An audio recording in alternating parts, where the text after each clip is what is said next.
Bhagavad Gita as it is, Chapter 2, Text 42 to 43. Yamimam pushpitam vacham pravadantya vipaschitaha vedavadarataha partha nanyadastiti vadinaha kamatmanaha swargapara janma karma falapradam kriya vishesha bahulam bhogaishvarya gatim prati. Synonyms: Yam imam, all these; pushpitam, flowery; vacham, words; pravadanti, say; avipaschitaha, men with a poor fund of knowledge; vedavada-rataha, supposed followers of the Vedas; Partha, O son of Pritha; na, never; anyat, anything else; asti, there is; iti, this; vadinaha, advocates; kama atmanaha, desirous of sense gratification; swargaparaha, aiming to achieve heavenly planets; janma karma phala pradam, resulting in fruitive action, good birth, etc. Kriya vishesha, pompous ceremonies; bahulam, various; bhoga, sense enjoyment; aishvarya, opulence; gatim, progress; prati, towards. Translation: Men of small knowledge are very much attached to the flowery words of the Vedas, which recommend various fruitive activities for elevation to heavenly planets, resultant good birth, power, and so forth. Being desirous of sense gratification and opulent life, they say that there is nothing more than this. Purport: People in general are not very intelligent, and due to their ignorance, they are most attached to the fruitive activities recommended in the Karmakanda portions of the Vedas. They do not want anything more than sense gratificatory proposals for enjoying life in heaven, where wine and women are available and material opulence is very common. In the Vedas, many sacrifices are recommended for elevation to the heavenly planets, especially the Jyotishtomat sacrifices. In fact, it is stated that anyone desiring elevation to heavenly planets must perform these sacrifices, and men with a poor fund of knowledge think that this is the whole purpose of Vedic wisdom. It is very difficult for such inexperienced persons to be situated in the determined action of Krishna consciousness. As fools are attached to the flowers of poisonous trees without knowing the results of such attractions, similarly, unenlightened men are attracted by such heavenly opulence and the sense enjoyment thereof. In the Karmakanda section of the Vedas, it is said that those who perform the 4 monthly penances become eligible to drink the Somarasa beverages to become immortal and happy forever. Even on this earth, some are very eager to have Somarasa to become strong and fit to enjoy sense gratifications. Such persons have no faith in liberation from material bondage, and they are very much attached to the pompous ceremonies of Vedic sacrifices. They are generally sensual, and they do not want anything other than the heavenly pleasures of life. It is understood that there are gardens called Nandana Kanana, in which there is good opportunity for association with angelic, beautiful women and having a profuse supply of Somarasa wine. Such bodily happiness is certainly sensual. Therefore, there are those who are purely attached to material, temporary happiness as lords of the material world. Text 44.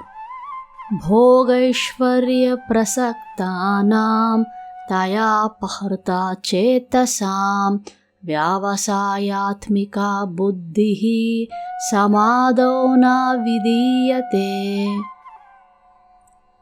Synonyms: bhoga, material enjoyment; aishvarya, opulence; prasaktanam, those who are so attached; taya, by such things; apahrita chetasam, bewildered in mind; vyavasayatmika, fixed determination; buddhihi, devotional service of the Lord; samadhau, in the controlled mind; na, never; vidiyate, does take place.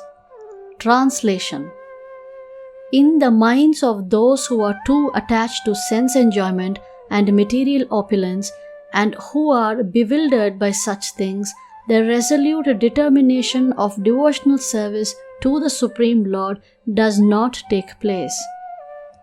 Purport: Samadhi means fixed mind. The Vedic dictionary, the Nirukti, says Samyagadiyate smin atmatattva yatatmyam. When the mind is fixed for understanding the self, it is called Samadhi.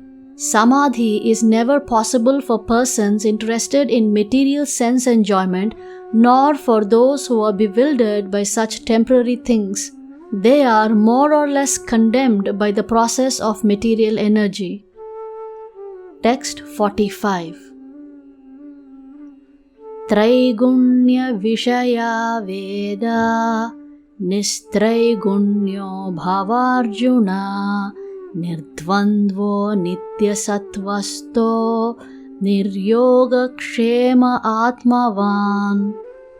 Synonyms: Traigunya, pertaining to the three modes of material nature; Vishayaha, on the subject matter; Vedaha, Vedic literatures; Nistraigunya, in a pure state of spiritual existence; Bhava, be; Arjuna, O Arjuna; Nirdvandvaha, free from the pains of opposites; Nitya Sattvastaha, ever remaining in sattva, goodness; Niryogakshemaha, free from the thought of acquisition and preservation; Atmavan, established in the self. Translation: the Vedas mainly deal with the subject of the three modes of material nature. Rise above these modes, O Arjuna. Be transcendental to all of them. Be free from all dualities and from all anxieties for gain and safety, and be established in the self. Purport: all material activities involve actions and reactions in the three modes of material nature. They are meant for fruitive results which cause bondage in the material world. The Vedas deal mostly with fruitive activities to gradually elevate the general public from the field of sense gratification to a position on the transcendental plane.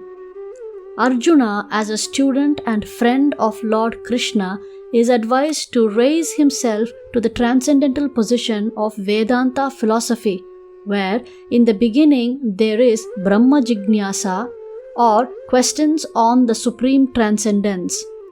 All the living entities who are in the material world are struggling very hard for existence.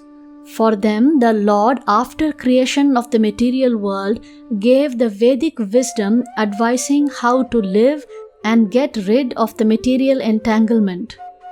When the activities for sense gratification, namely the Karmakanda chapter, are finished, then the chance for spiritual realization is offered in the form of the Upanishads, which are part of different Vedas, as the Bhagavad Gita is a part of the fifth Veda, namely the Mahabharata.